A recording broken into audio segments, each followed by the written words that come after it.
on this computer. Very good. Got it. All right. Do you want to Welcome start? back. Okay, very good. Well, hello, I'm keeping everybody. that in. Hello, everybody. Welcome back to another episode of the Electric Oofaloose podcast, where we talk about and review movies.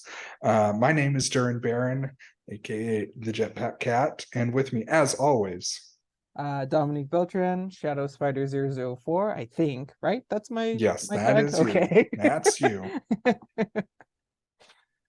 It's been too long. It has been too long. It's been a lot going on, but Happy New Year. The year of Uh, the rabbit, I think. I don't know Year of why. the Rabbit. Is it just me or does it seem like everyone's like making a big deal of that this year? Is that just me? I don't know. Um, yeah, I have been seeing more of that this year. You are right about Okay. that. Because I feel like I've never known what year of the whatever it was any year until this year. So I don't know like what exactly that is, just something about my new like the people I follow on Instagram now or what. I don't But know. I don't know. I don't know either. Anyways, it's not important. And we are happy to be back. And like I said, we've both been very busy. We've watched a lot of movies since. We're probably not going to get into what we've So watched many. recently We because it, the list would go on. it will literally take me like the entire podcast if we talked about every single movie I've seen, even briefly, like just a sentence on whether I Right, like it or right, right. not in the past 3 months. I Okay. watched so many things. But to kind of jump into things, Dominique, I'm very excited about this. I'm very intrigued by your following of Sundance Film Festival this year, and you vlogged your first new movie of 2023. My first two new movies of Two 2023. movies. We watched Oh, two of whoa. them. Mm-hmm. Oh man, I didn't see the second one. Yeah, no, it was later in the evening. I watched one in the morning by myself and then one in the evening with Eileen. It Awesome. was so freaking cool. Yeah, so kind of like a true moviegoer now. Roger Ebert might as well just hire me on today at Honestly. this point. So yeah, no, because the past couple of years, Sundance, the film festival held in Utah, like the first one of the year, so it's one of the really important ones where a lot of buzz can start for movies early in the year. Um, the past couple of years, it's been held just completely online. Yeah. Until this year, it was held both mostly in person, but there also you could get online streaming tickets to watch the movie yourself if you couldn't make it. And for me, going to Sundance had always been a big dream of mine. Like I've always wanted to go to Sundance, but I know it's like mad expensive, or I thought it was mad expensive, and so I just never had to this point. But I got an ad for it on Instagram one morning, like, hey, I'll just see what's happening. I found out you can get a ticket to screen a movie online for just I mean, not a soft $20, but considering it's a premiere Exactly. award indie movie that you can't see literally at all because it's not in distribution yet. Given that's just like maybe $5 to $6 more than like your average late night ticket, I felt like that was worth it. So I got a couple of tickets. I got one for um A Little Prayer and the Persian version, and both were very good. Persian version especially. That's the one I watched with Eileen. Yeah, I'm reading your review Yeah, as you're yep. talking. I really found myself relating to the main character. So Wow. it was really good. I liked it quite a bit. But also I just felt really cool because I'm like I'm watching And movie Sundance quite movie. pretentious. Uh-huh. I felt very pretentious. So yeah, it was really fun. I That's I'm awesome. I'm planning on actually going next year, if just for like a Saturday. Sure. Yeah, no, that'll be super exciting. And then I am looking at your review of Be Kind Rewind, which is a movie that I've Bro, it been wanting was to watch for quite some time. so cute. I saw that it was on your watch list when I pulled it up. It was so wholesome. I loved it so much. I'm excited to watch it. Yeah, no, that's awesome. Yeah, you've really been you've been watching some movies that I'm quite interested in and or really like Man from Uncle. Was that your first time watching it? Oh no, no, no, no, no, Okay, no, I didn't think so. I didn't think no. so. Yeah, no, it's just on at the donation place we donate plasma at. And I Oh was yeah. like, oh heck yeah, because it's been a while. I hadn't logged it yet. It's been a while since I've watched it, but it is so much fun. I love Man from Uncle so much. Absolutely. It's got one of my all-time favorite soundtracks. I really, really loved Man from Uncle. Hmm. So I was super happy you locked that. And then two movies that I haven't seen yet, and we'll talk more about that. And we'll talk more about these movies, I'm sure. But The Oh Northman and yeah. 3,000 Years of Longing, Yep. I am dying to watch both of those movies. And I know The Northman's on Prime, so I have no excuse Okay. now. But I saw you did quite enjoy both of those, right? Yep. Yep. Yep. Yep. Yeah, no, those were the last two on my mental I want to watch before our year review playlist. Like there's still a couple Yeah, more that I haven't watched from the past year that I want to get to, but those were the last two that have been stuck in my mind that I needed to watch. So I finally just found the time to watch both of them and enjoyed both of them quite a bit. 3,000 Years of Longing, especially. I think it takes a that's little cool. bit to kind of like get into and to kind of like, because literally all I know, like you say George Miller, and I think Mad Max Fury Mad Road, Max. even though I've seen Babe and Happy Feet. Like I've seen more of his kids' movies than I've seen of his adult movies. Right. But so it took me kind of a second to kind of like readjust to where this was going. But once I did, I really enjoyed it. It is quite a good film. And I'm so excited to watch it. And that makes me really happy to hear because I remember when it came out, it got kind of Yeah, yeah, no, I mixed wasn't sure what to reviews. expect either. Um, because it seems like a weird movie, but I mean, the two Tilda Swinton and Idris Elba are Oh, two of my so good. favorite Hmm. actors. I think Idris, especially, is rising as one of I think the best actors of our time right now. Oh yeah. And I'm excited to see more of him. So, but no, that's awesome. And 3,000 Years of Longing is my favorite trailer of this past year. It had the coolest, the slickest trailer of any movie last year. I remember it being pretty rad. Yeah, no, and the movie's just the same. It is so visually bombastic. It's great. Yeah. You know, Yeah. and I was discussing with Dominic on my end of things. I was discussing with him before we started recording that I finally gave in. I finally watched Finally. both Top Gun movies. Finally. Finally, ladies and gentlemen. So, and I gotta say, I was telling him, I think the first one is fun, overrated, so 80s. Mhm. And the movie Hot Shots is a lot funnier now. Ooh, yeah, And no, for real. and it's kind of uncanny how good Charlie Sheen does because there are some shots in the original Top Gun where I'm like, wow, he looks a lot like Charlie Sheen. And it was kind of weird. So fantastic casting 30 years ago. Yeah.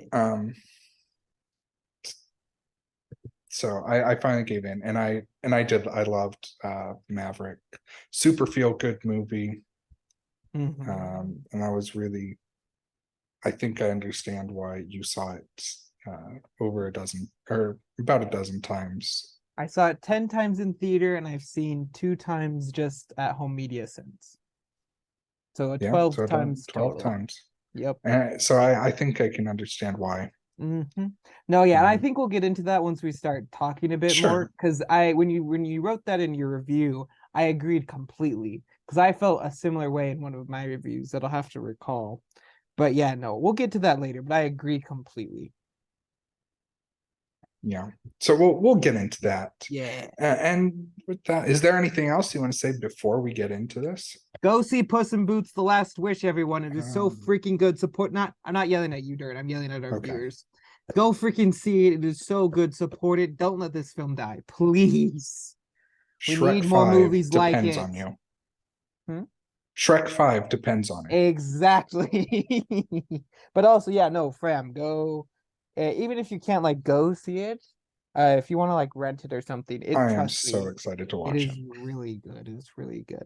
But yeah, no, I'm yelling at all of our viewers because we don't care. We don't care if you listen to us. We'll say whatever we want. Yeah. We're Yeah. we're in charge here. Thank you very much. We're You're at our whim. independents. We are exactly like Free independent thinkers. makers. Exactly. Wake up, sheeple. You don't want to go see Lightyear. Go see Puss in Boots. I mean, you didn't go see Lightyear. No one saw Lightyear. No, I saw Lightyear, and I Oh kind of yeah. liked it. Oh, Yeah. well, Anyways. ladies and gentlemen, we're gonna start talking about the best movies of 2022. And Dominique and I have learned from our previous episodes, we started to notice a trend that we really like talking. It took us a while, but we noticed. So we've decided to divide this up into two parts. This first part that we're going to go through, we're going to see what we think the best movies of specific genres are. Because I think there were a lot of different movies that came out this year that hit the big screen.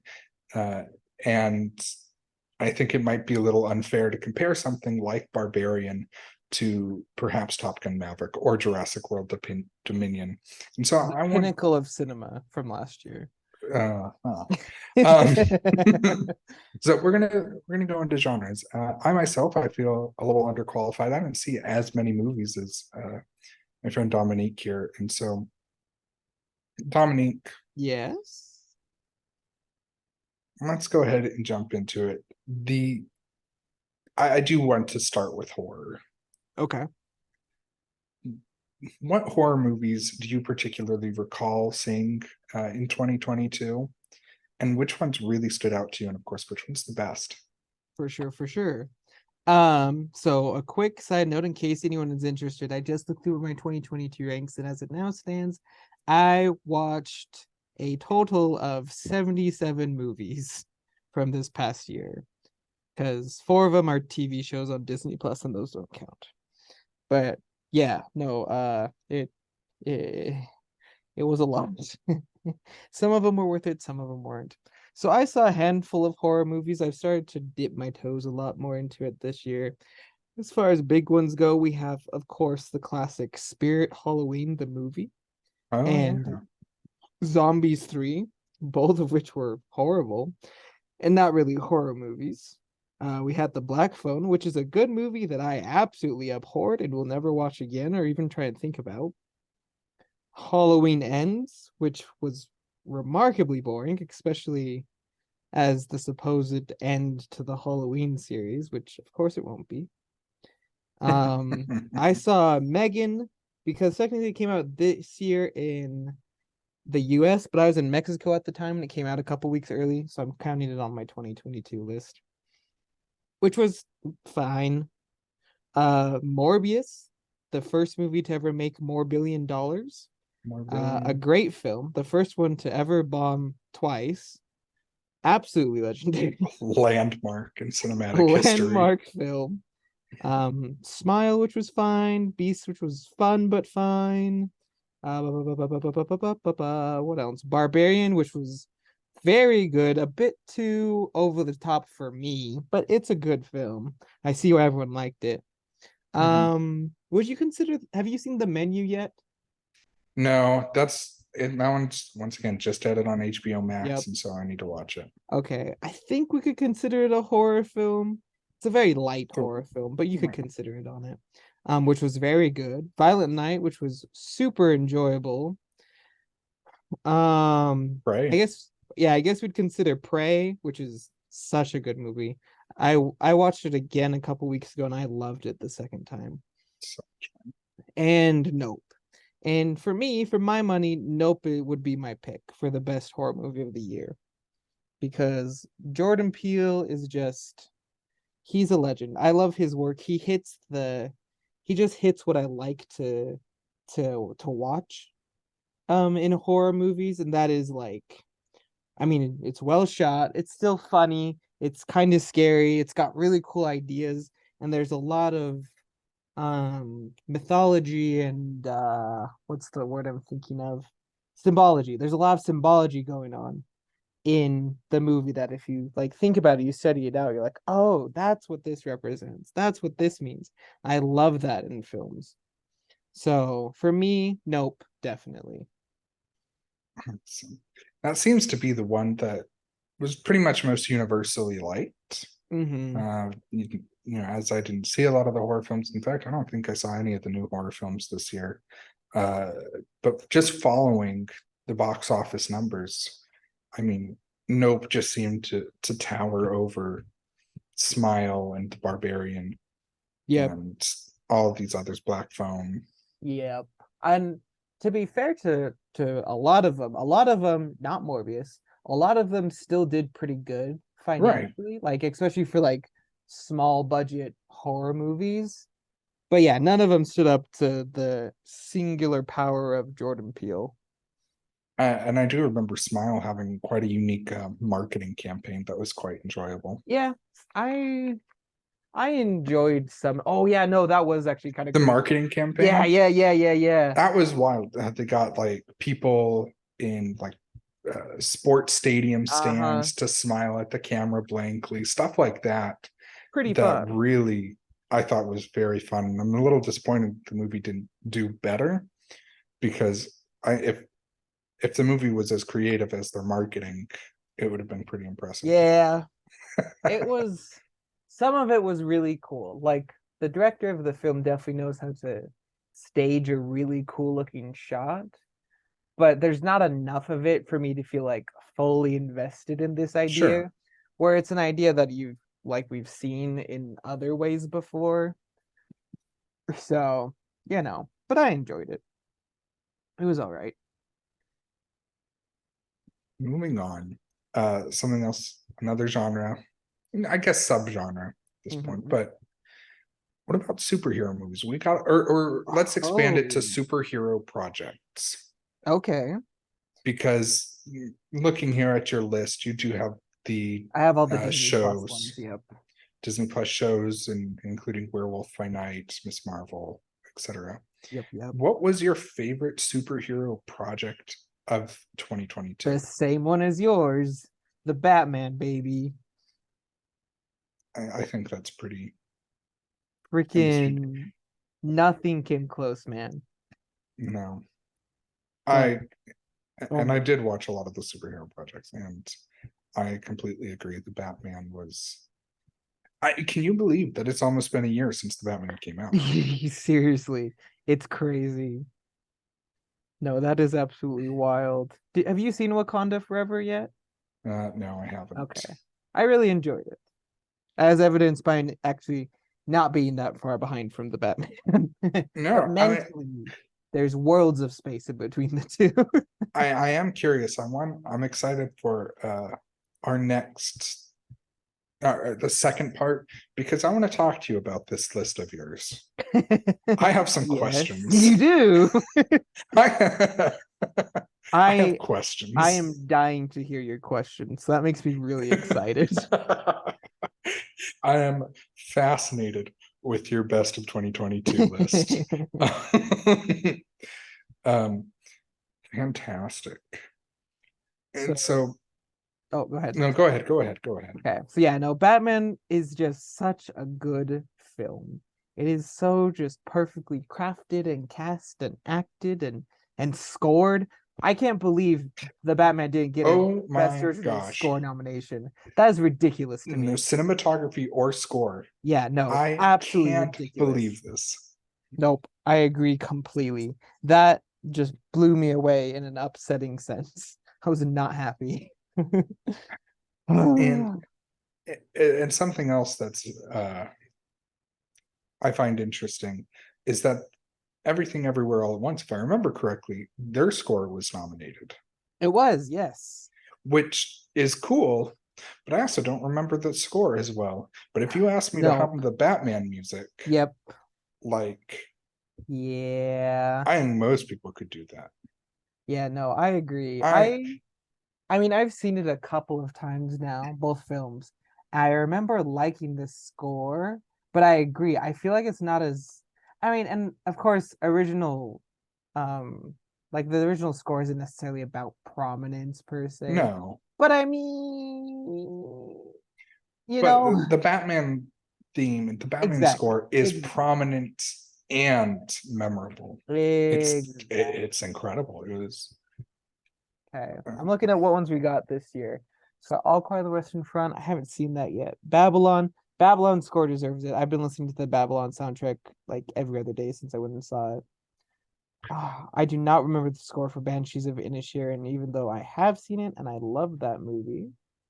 it's Everything unfortunate. Everywhere. Again, I cannot really recall what the soundtrack sounds like other than the songs. And I think I like the Fablemans one. I mean, it's John Williams, like Yeah. am I not gonna like it? But yeah, no, I agree. I feel like Batman definitely should have been on there over some of these other ones, but it's whatever. It's fine. It's whatever. Uh, Yeah, so uh, whatever. It's fine.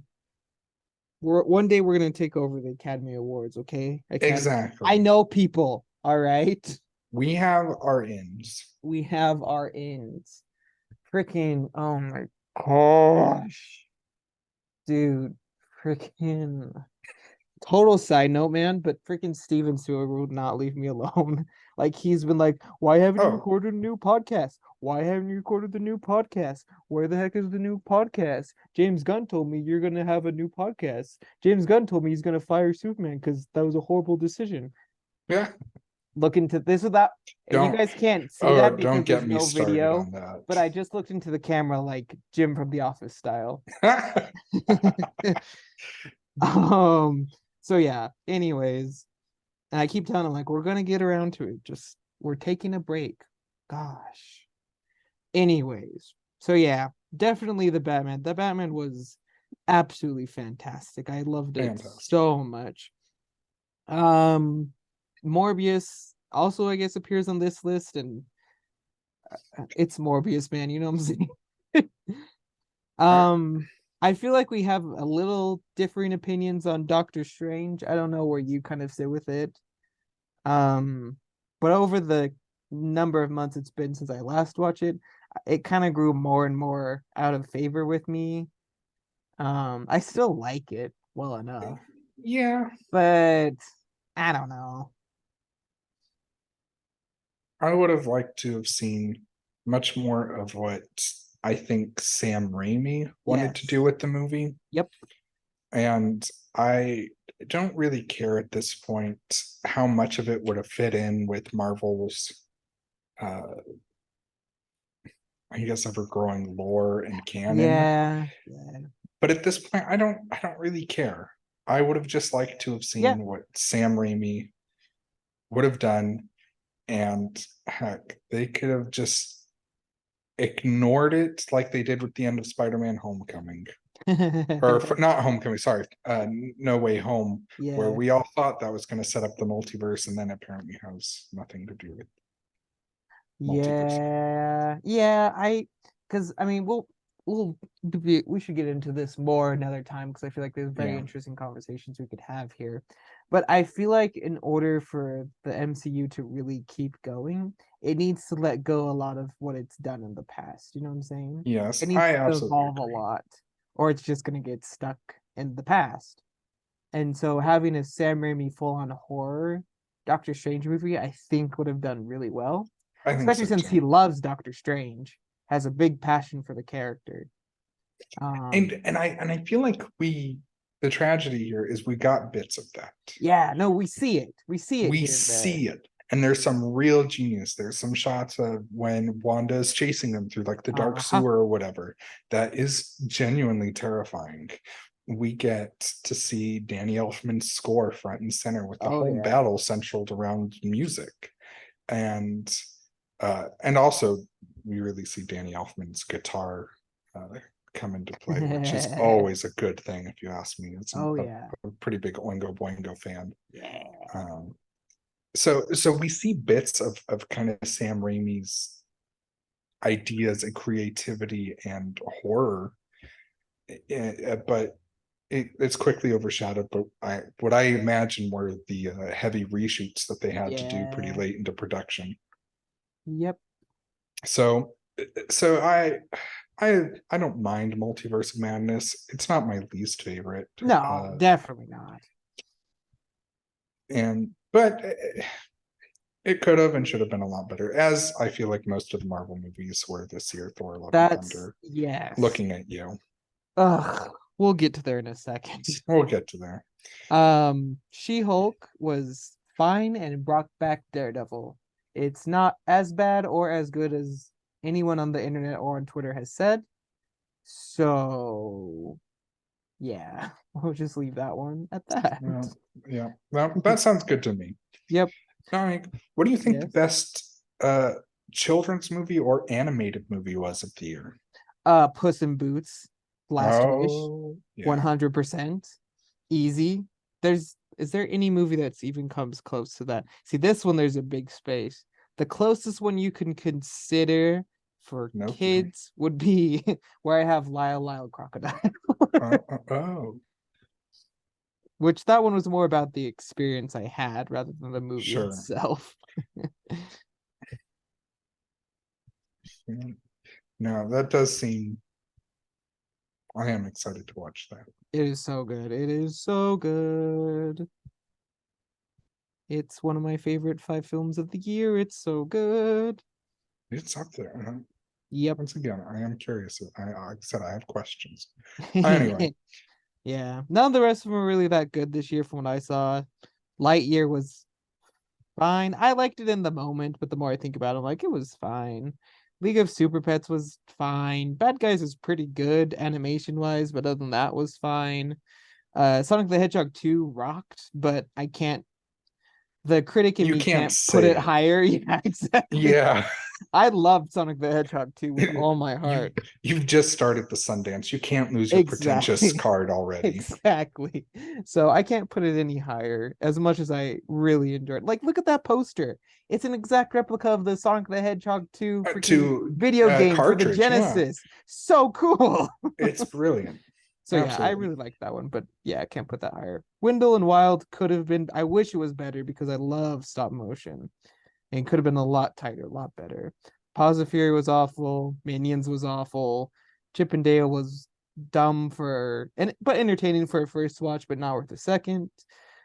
Turning Red was whatever. Tall Girl 2 was the worst thing to ever come out of Netflix. Just kidding, that's the first one.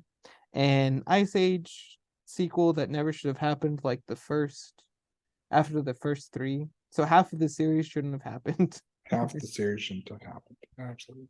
So So yeah. what about just overall comedy movie then? Do you have a favorite?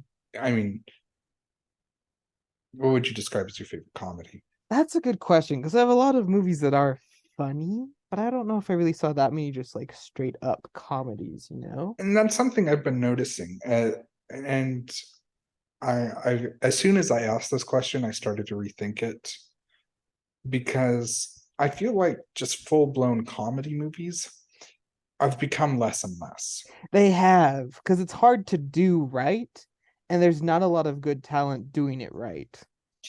That being said, the Weird Al story Oh yeah. is one of I think the best things to come out of this year. Maybe not I one of the like it. best movies, but I think because we were talking about this, we watched a Top Secret with Val Kilmer Oh yeah. recently, and we were talking like they don't make these kind of like weird, absurd comedies. They don't make Mhm. Airplanes anymore. They don't make Naked Guns They don't anymore. even make Step Brothers anymore. They don't even make Step Brothers anymore, or Hot Shots. Like these classic 80s 90s comedies that are just kind of like absurd and Just weird so and are just absurdist and surreal. Yeah. like they don't make those. But then I was like, that's what Weird Al was. That is exactly And it what be Weird Al was. and the more the movie went on, the weirder and more absurd it got. And Yeah. I want to see more of that coming back. And so I hope that it did well enough that people look at it and be like, this can still work with the modern audience. Yeah. Because I loved Weird. Um, So I do hope that more comedy, full blown comedies. I think big part of this is movies like, we all make fun of and know kind of the Marvel sense of humor, Right. Marvel jokes, and watching the latest Dungeons and Dragons Honor Among Thieves trailer. That really seems to be what they're going for. Yes. Yeah. And so in a movie that I don't think would be considered a comedy, but they are pushing heavily on, I guess, what we just describe as this Marvel humor. Yeah. Yeah. Yeah. Yeah. Yeah. Awesome. Yeah. No, it is kind of because I feel like that is something that has affected the because we've had a couple of like full blown either comedies or romantic comedies come out this year, like the classic Yeah. comedy genre, but none of them have done well at all. And so I feel like having movies that are so light and funny and adventurous, but also really funny, except when they're not, and they put too much money in their comedy and not enough in the story and make it a bad movie. Thor Love and Thunder. Yeah. That I feel like that genre has kind of been pushed back a lot, Yeah. which is a shame. No, I agree. Yeah. But I will Because say, as far as just funny, I would say Everything Everywhere All at Once is probably the funniest movie I watched last year. I Really funny. you might be onto something with that one. I do agree. I also really enjoyed Glass Onion. It was also very funny. So, and they're both in my top 5. They are. So then what about drama or thriller? And I am kind of looping like mystery into this as well, because we did get quite a few mystery We movies this year. got Speaking of Glass Onion. your boy, who is such a big fan of murder mysteries, especially in the style of Agatha Christie, was fed this year. Holy cow. We had 3 different ones come out this year, and I loved 2 of them and enjoyed another one, which ironically enough was the one that was an actual Agatha Christie adaptation. Right. But yes, no. Let's see. So as far as dramas go, one of the only films that was actually nominated for anything prestigious other than Top Gun and Everything Everywhere, um, was Banshees of Inisherin, which is so sad but so funny. I loved it so much. It is easily my favorite, like just straight up drama of the year. It was so good, so heartfelt, and so just like emotionally destroying. That part doesn't sound great, but it's really good. I freaking loved it. But we also have Babylon, which no one in America went and saw, but apparently is kicking butt over in France. So that's something, I guess. I don't know. And it's a shame because while it is one of it might be the messiest film I watched last year. Um, it's an incredible experience. It is such a wild but excellent film. I loved it so much. So that one's definitely another contender. But I think Banshees of Inisherin will definitely make it for drama. As far as mystery go, we had Death on the Nile in early February. We had See How They Run in October, and then Glass Onion in November. And for me, each one got better and better as we went along. Mhm. I was disappointed Death on the Nile ended up being the worst one because not only is it one of my favorite Agatha Christie books, it's an Agatha Christie book in the first place, and it came Right. out on my birthday. It was just kind of it's a little too melodramatic for me. I enjoyed it, a little too melodramatic. But both See How They Run and Glass Onion are that kind of like light and quick and witty kind of murder mystery that I so much enjoy. And Right. so I quite loved both of those quite a bit. No, really, Death on the Nile was such a disappointment. Especially because I really love Kenneth Gal Branagh's Gadot? And well, no, not really. Not particularly. But Murder on the Orient Express, I think, is incredibly underrated. I agree. I I remember watching it. I'm like, this is actually pretty solid. it's really solid, great cast, but really the star is in both of these movies is Kenneth Branagh, Yeah, who really just has such an on-screen presence, and I just absolutely adore his portrayal of Perot. it's pretty good. Yeah, I like him too. And Um, especially working as the writer director on him too. I yeah, I think he at least adapted it. I don't remember. I know he directs it at least. yeah. So I really like those. Death on the Nile was quite a disappointment. Yeah.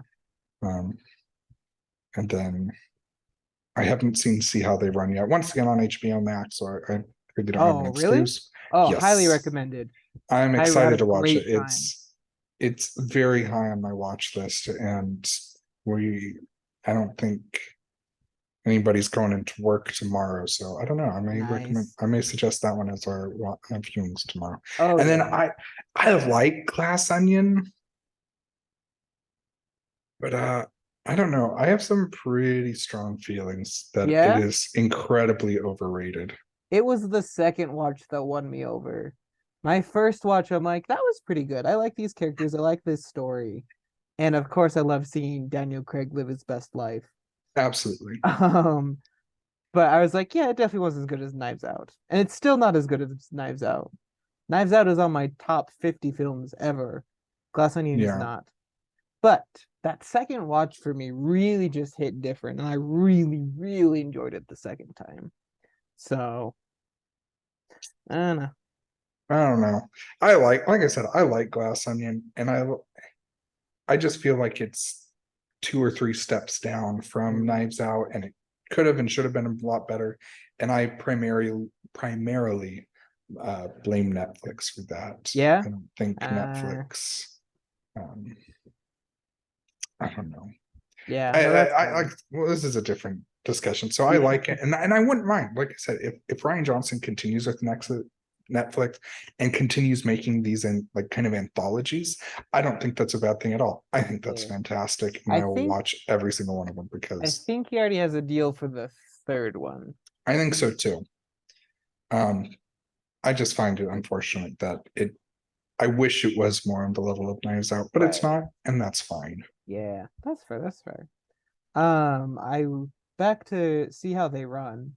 I yeah, no, just Sam Rockwell and He's just so good. Saoirse Ronan, I think. How do you say her name? Um, However you say her name. They carry the movie so hard. They are so much fun. Yeah, I'm excited. Yeah, I think I will try to watch that one tomorrow. Highly recommended. I Maybe enjoyed it. even tonight. Oh, whoa, crazy. Yeah, I kind of would like to actually. It sounds like a lot of fun. It is. Well, and then I already know your answer. What's the best action movie of Top Gun this year? Maverick. It's Top Gun Maverick. If we're talking subjectively, I have enough self-awareness to know that if we're talking objectively, I would give it to Everything Everywhere All at Once. It is a deeper film. It is even more in love with doing things with cinema that you should be able to do because it's a visual medium that Top Gun Maverick is. It's Mhm. an absolute achievement in movie making. It's incredible. But it's Top Gun Maverick. My favorite film of the year period, just straight up. I love Top Gun Maverick just so freaking much. There's no other way for me to say it, you know what I'm saying? I'm obsessed with Yeah. this movie so much. And like I said, I've seen it now. I see why. I get it. It's slick. It is so slick. And like you And said in your review about it being like just a kind of good positive experience. I agree. Like I went and saw, I think it was my July 4th review I did. I convinced my whole family to go see it because they were visiting. And the theater was packed. Everyone was going there to go see it. And I think it does come down to we've become like so like dark and cynical in I mean in the world in general, but in cinema yes, lately, that having just a kind of lighthearted, good guys versus bad guys, easy to follow but fun to watch story is something we don't really get that often. No, and that's what it was for me. It felt like a breath of fresh air. Yeah. Like, this is what I want from movies. Yep. It really recaptured everything I love about 80s movies. With while it is, I wouldn't consider it like it is modern. The Yep. effects are modern. It doesn't look like an 80s movie. It feels and sounds and looks like a modern movie, but with just the wholesomeness and the love for cinema and effects of the 80s movie. Yep. It was such a breath of fresh air. And Dominique, I don't mean to call you out on the podcast, and you cut this out if you want, but it made sense to me why you saw it so much, because man, even in a depressed state, Uh-huh. you come out of that movie and you're feeling good. Oh yeah. And that Is is that why I quite saw something. it so many times? Who's to say? Who's to say? It probably because it is just a good movie, but I have a feeling that your mental health has something to play with in your 10 I consecutive mean, showing. I did see it a lot. I didn't start counseling until fall semester. And that was when I only saw it 2 times at the beginning of the semester, and then once when it came out. Maverick was your So counselor. You're dangerous. That's another thing that my wife and I have been saying a lot to each other. We'll come up to each other and be like, "You're dangerous. You're out of line. Your ego's cashing checks that your body can't pay for, whatever." We've just been saying that to you. We just go up, "You're dangerous." Very good. That's really funny. We really did enjoy it. Well, we've had a lot of fun talking about some really good movies. Dominique, Yeah. let's dig down through your list, down to the bottom, 81 here. What, just in general, what are some of the worst movies you've seen this year, and why is it Zombies 3? It's actually Ice Age: The Adventures of Buck Wild. Why is it Ice Age: The Adventures of Buck Wild? Because Buck Wild is my favorite. Look, this is the only one on this entire list that I did not watch through the full way. Okay. I made it like 5 minutes in, and you know me, even when I don't like finish a movie, I usually go back and finish it just because out of like duty, I guess. I'm looking at you, Amsterdam. You suck. I tried to I do watch want to that talk about that. stupid movie 3 different times. Anyways, but I didn't even make it through this one. The voice cast was all awful because they didn't bring any of the original actors back. The animation was disgusting. It looked like no one had actually even worked on it. And they completely made the best character, Buck Wild, not even funny at all. It sucked. It was so bad. Oh my gosh. So awful. So yeah, no. Awful film. Did not enjoy at all. And then, it's like the back 5 or so. Zombies 3 was just boring. It wasn't even fun. Disney Channel original movies are supposed to be fun to make fun of. It wasn't. It was just boring. Spirit of Halloween, same thing. Just boring, not fun to make fun of. And I am so disappointed by that. Me too. Because I thought that a Spirit Halloween movie, and even the premise of the film, sounds hilarious. And at the very least, it should be entertaining. And they brought in Christopher Lloyd. And they have Christopher Lloyd. Nuts. Yeah, no. Disappointing. Ugh. Tall Girl 2, I mean, I don't know for sure, but I'm pretty sure my hatred of Tall Girl is at least somewhat documented on this podcast. So yes, I don't really need to explain that one. It wasn't as bad as the first one. Heck, it wasn't even the worst movie that came out this year for me. Yeah. There were some parts that weren't literally the worst. Unlike the first movie, where every part is literally the worst. So, Black Phone, again, is a good movie, but one that I could not stomach and do not ever want to think about ever again.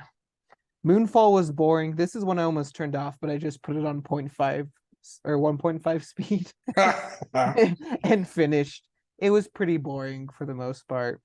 And then Amsterdam. This is the one like I feel we need to Yes, talk about. tell us about Amsterdam. So it's this one is easily one of the most, I mean, there's a number of movies on here that I'm very just frustrated by how they turned out. But this is easily the most frustrating one. It's got It's easily got the most stacked cast in this year or like probably the and past 5 years. and I'm going to go through this real quick in case our listeners aren't familiar with the cast of Amsterdam. First off, we got Christian Bale, Margot Robbie, John David Washington, Robert De Niro, Anna Taylor-Joy, Rami Malik, I don't know, Chris Rock, Zoe Saldana, Mike Myers, Michael Shannon, Timothy Oliphant, Taylor Swift. Yeah. Like there are some huge names. Mm-hmm. Like that's incredible to me that with all those names, it can still average a 2.6 on Letterboxd. Mm-hmm. Because it is boring. It is so, but like this is a movie like with a huge cast, a fun premise, kind of like an oddball screwball kind of comedy, like a charade kind of a film, you know, Right. like where there's like a serious story more or less, but you're having like fun with it. That's what this movie should have been, especially with that good of a cast. But it is so boring. Christian Bale is clearly the only one who's even trying to make it good at all. He's easily the best part. He actually gives a somewhat good performance. Everyone is so freaking just standing there, reading their lines, and then we go on to the next scene. Nothing of it is interesting. Hardly Oh any my of gosh. it is even visually interesting. It's such a train wreck. I don't know how that happened. Just kidding, I do, because spoiler alert, they kill Taylor Swift off in the first 5 minutes. The heathens. That was a bad sign, and they shouldn't have done it. Should stay through the Disappointing. entire film. Maybe it would have been good, but no. Maybe so. But no, they had to kill off the best actor in the whole cast. Just kidding. So we're 7 movies up, Yeah. and you pretty much have a strong distaste. You very much do not like these movies so far. At what point in the list do you start kind of leveling out and you start to enjoy some of these movies? Are we talking about like I'd watch again, or like on my first watch, like I'm like that was fine, or where do you see that? So, at what point in this list do you think you're getting to movies that you would rewatch? Okay. Oof. Like voluntarily, I'd be like, I want to watch that because there's a Yes, couple on here where voluntarily. if someone said, "Hey, do you want to watch this?" I'd be like, "Yeah." Like Uncharted, it's not very good, but it was okay. Like I enjoyed it. So if someone asked me, "Do you want to watch Uncharted?" I'd be like, "Yeah, sure." You know what? Sure. But as far as like I would pick to watch again, um, probably around Sonic the Hedgehog 2 Okay. are the ones where I'd be like, yeah, no, I'd pick that to watch again. Like Sonic the Hedgehog 2, Death on the Nile, I'd definitely watch again. Lightyear, I'd watch again. But then ones that I really enjoy is probably at about the menu, I think at 23. Yeah. 23 and up are all movies I could totally see myself being like, yeah, no, for sure. I want to watch that again. Yeah. Most of them I have watched more than once. So Yeah. yeah. So about a third of the list. Oh, very interesting. Yeah, no, I think your reviews have been pretty solid, and honestly, your least favorites of the year make a lot of sense to me. I'm surprised Adam Project. One that kind of surprised me, Adam Project is quite low down there. Yeah. And while I didn't particularly love Adam Project, it just surprises me how low it is on your list. Like Yes. below Morbius. Right. Main Morbius is my main thing. Morbius has the meme potential is the problem there. As far as an objective movie list, Adam Project is at least like a decently made with a cohesive story. where Morbius is not that. But I get more enjoyment out of Morbius because of the meme factor. And that's I'd fair. say at about, well, probably be at about the Adam Project are where the movies start being like mid. Like, Don't Worry, Right. Darling was not that good. Secrets of Dumbledore was not that good. Halloween Ends was pretty bad, and we just went over all the ones at the bottom that I hated. Right. But at about Adam Project, like Adam Project, Turning Red with a Crawdad Sing, Megan Uncharted, Fall, Morbius, They're not just fine. Morbius, but Valet, Smile, Beast. Yeah, those ones I'm like, they're fine, I guess. They're whatever. So it's not necessarily that I thought it was bad per se. It's just it didn't leave much of an impression for me, I guess. So just No, very and mid. that's fair. That's fair. No, it just surprised me this little bit because I think we have very similar feelings on the Adam Project. Yeah. Ultimately, it sounds like because really I agree that it's fine. I think it could have been a lot better. Um, I will say the standout star of that is the kid though, Yeah, the because kid's really holy cow, good. he nails young Oh like yeah. Ryan Reynolds. I think he's the kid that's gonna play Percy Jackson in the He Disney Plus is, series. That makes which me excited. and did you see the casting for Zeus and I Poseidon? did. I I don't know either of them, but Uh, yeah, you do. You know I Lance Reddick. do. You've seen John Wick. Oh, he's the guy. Oh my Yeah, gosh. yeah, yeah. Okay, He's like cool. my favorite character in the John Wick He's the best. movies. I agree. I and he take care of a dog. So you at least know Lance Reddick, Okay, cool, cool, cool, cool, cool. and he's who I'm particularly excited for. I love his voice. He does voice work for a couple video games that I play, and I just adore him in Okay, those. okay. And like thinking of when I think of the most iconic portrayals of Zeus in an awful movie, but Liam Neeson, Right. like what Yeah. people remember is how powerful his voice is as Zeus, and Lance Reddick Right. just has that. And that got me more excited in the Percy Jackson series than any other casting has. Cool. So, yeah. See, for me, I think my worst movie of 22, and like I said, I haven't seen a lot, really is Jurassic World Dominion. Yeah. That's fair. One of my big problems with it, and something that would have boosted it up at least half a star, is if we got more of any one character, because I do like most of the characters. I really do like Bryce Dallas Howard quite a bit, Hmm. and I wish we got more of her, and I wish we got more of any of the original cast, and more Jeff Goldblum, Sam Neill. Yep. If any one of these characters that I particularly like had more screen time, then I would have enjoyed it a lot more than I actually did. But the problem was is there was just too much, and it kept jumping back and forth between two different. Anyway, I'm Hmm. not even going to go into all the problems with the movie. That just was my least favorite movie of 2022. Yeah. I have it somewhat higher than I feel like it should be at this point. If I watched it again, which like movies like Doctor Strange and Thor Love and Thunder, and I feel like I need to switch the places of Thor and Doctor Strange to be honest. But Yeah, yeah. um I feel like if I watched it again, it would sink down pretty low. It Because just yeah, it's part of the reason I enjoyed it so much. Like I have a reasonably high, I think it's 3 stars. Is because I went and saw it with Ben and we snuck in Dr. Peppers.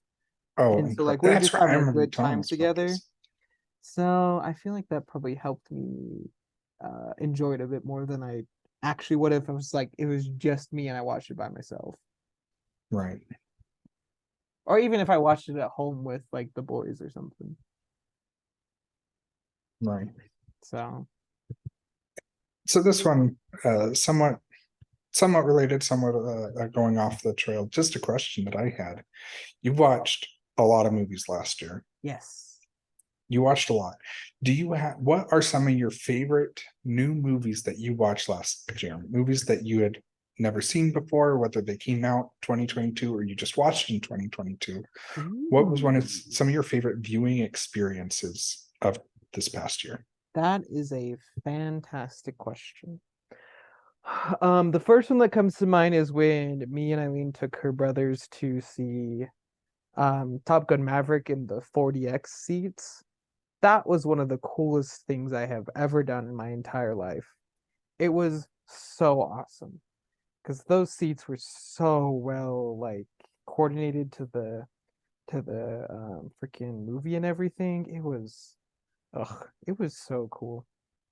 So that one for sure. My first viewing of Black Adam was honestly one of the most fun, just straight up movie watching experiences I'd had in a long time.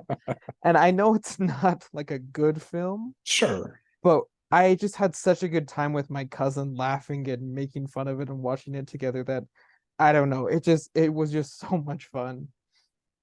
So definitely those two are ones that really come to mind as far as ones that um were just so much fun, such an enjoyable time just at the movies, you know what I'm saying? Like Yeah. I don't know.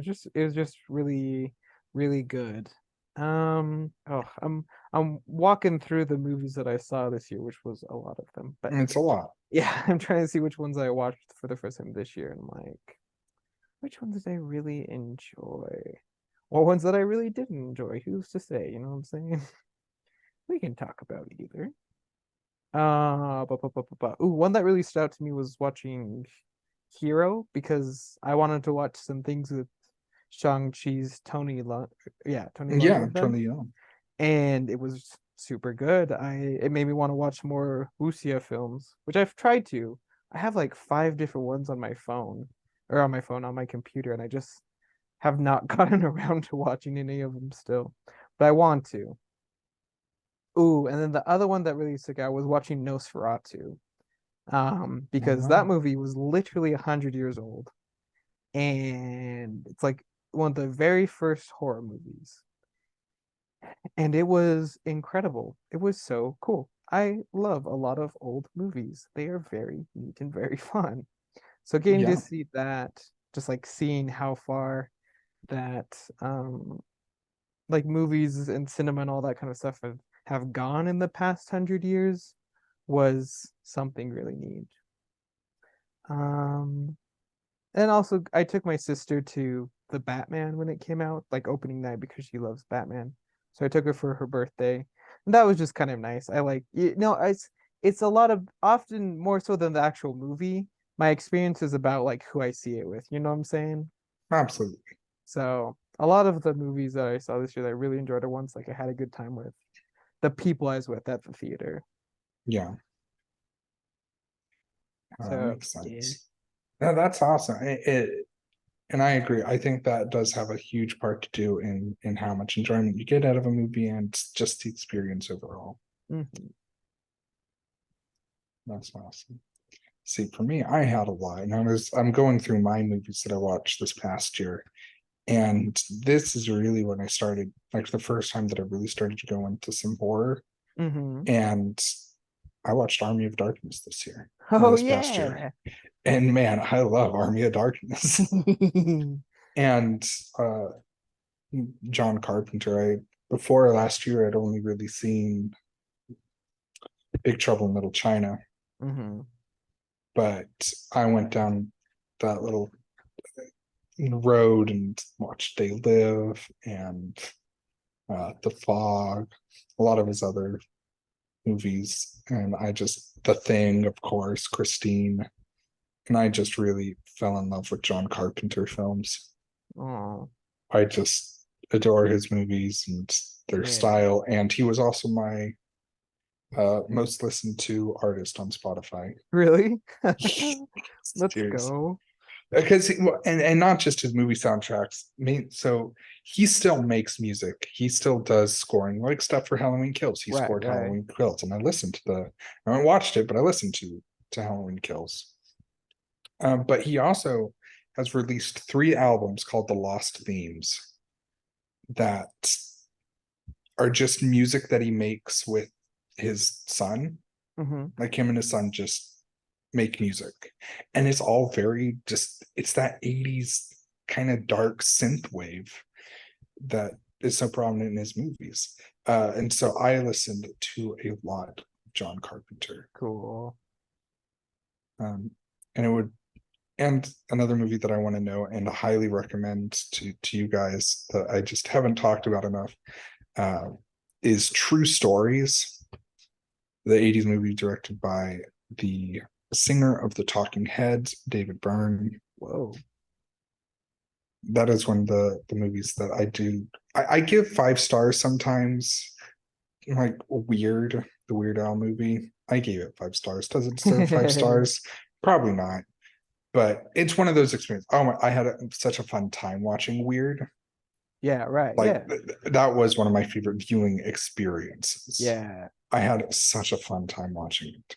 But one of the movies that I did give 5 stars to that I think 100% deserves it in a very pretentious way is True Stories, the Jay Byrne movie. It's one of those movies where nothing really happens. Mm-hmm. It's just and he based the entire movie off of tabloids that he'd read in magazines, just these weird people and weird stories that he'd read about, and he just kind of he made a little movie based off of it. Yeah. And it Yeah. is so just low key and nothing really happens, but it is fun. It's entertaining. I love John Goodman in that movie, and he has a musical number at the end. And I always love when people let John Goodman sing because he's got a great voice, He does have a great good singing voice. voice. So I'd highly recommend True Stories to anyone. I don't know if anyone else will enjoy it quite as much as I did, but it's because it is weird. It's slow, and I guess if there are a lot of people watching who might think it's kind of boring because really nothing happens. But I absolutely adored it. Loved it to death. Yeah, no, I remember seeing your reviews for it when you watched it. Yeah. Anyway, so those are some of mine. But I did watch a lot of fun movies this year. Very good. Well, I think we should end it here. Sounds good. Uh, and then when we're back, we will talk about the best movies. And we've talked a lot about it, but we will have our little debate because I know what Dominique's going to say and I know what I'm going to say. The best movie of 2022. And we're going to talk it out. And we're also going to talk a little bit about some of the financial standings, whether or not the box office numbers are really reflecting what the best movies are and why you really shouldn't pay that much attention to the box office. Unless we're talking about the domestic gross for 2022, then in fact it was correct.